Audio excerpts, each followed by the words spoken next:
चलिए आज हम आप लोगों को समझा रहे हैं कि दुख क्यों मिलता है, दुखी लोग क्यों रहते हैं, ज़्यादा से ज़्यादा परेशान रहते हैं अपने जीवन को लेके, उसके बारे में समझाने जा रहे हैं कि दुख मिलता क्यों है, दुख का निदान क्या है, दुख को कैसे आप समझ पाएंगे कि दुख मतलब हमसे दूर रहे और खुशी में ज़्यादा से ज़्यादा मिले। और हमेशा ये तो भाई दुख और सुख प्राकृतिक देन है जो बदल नहीं सकते हैं, लेकिन ज़्यादा से ज़्यादा प्रोबेबिलिटी देखते हैं उसमें किस में है, हमारी प्रोबेबिलिटी कहाँ पे आ रही है, प्रोबेबिलिटी दुख में आ रही है कि सुख में आ रही है, उसको ध्यान देते हुए हम आपको कुछ बता रहे हैं। जो कि दुख अपनों से ज़्यादा सामने वाला से मिलता है, अपनों से ज़्यादा सामने वाले से खुशी भी मिलती है, इस बात को हम समझा रहे हैं। देखिए जैसे मान लो कि सामने वाला है वो कुछ नहीं करता है, या मान लो उसको बार बार टार्चर कर रहे हो, टार्चर करने से क्या होता है कि उसको परेशानियाँ झेलनी पड़ती है, उसको दुख होता है, उसको परेशानियाँ एकदम बार बार होती हैं। उससे क्या होता है, ये नहीं जरूरी है कि वही उसी को मतलब सिर्फ दुख मिलता है। अरे भाई तुम भी उसी के साथ तुम भी दुखी हो। तो एक क्या हुआ कि एक मेरा दोस्त आया और बोला कि भैया ऐसे कुछ बात नहीं है, सामने वाला को दुख देकर कहाँ अपने को मतलब दुख मिलता है, वो तो खुशी मिलती है। हम कहे देखो भाई कोई बात नहीं, ऐसी बात है कि इस बात ध्यान दो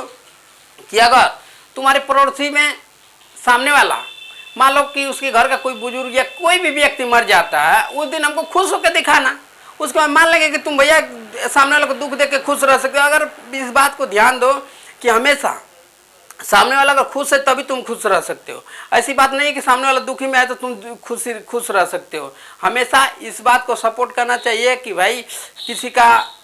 नुकसान न करें, किसी को दुख न पहुँचाएँ। और फालतू से जीवन में ये जीवन 60 वर्ष का हो गया है, उससे अधिक लोग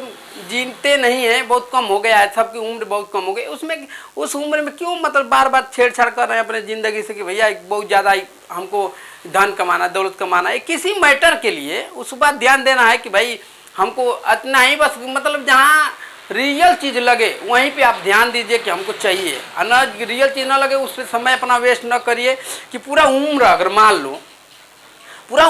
कि अगर पूरा उम्र खत्म हो जाती है आपका किसी को दुख देने में या किसी को परेशान करने में, तो वो ज़िंदगी नहीं है। उस ज़िंदगी को समझिए कि अपने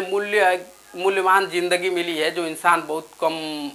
जगहों पे मिलता है, इंसान का जन्म बहुत कम मिलता है, उसका मूल्य समझिए, अपने दम पे कुछ करिए। किसी को दुख क्यों दे रहे हैं, देने से हमेशा डिस्टर्ब होंगे, अपना भी डिस्टर्ब होगा, अपना परिवार भी डिस्टर्ब होगा, आपके सभी लोग डिस्टर्ब होंगे।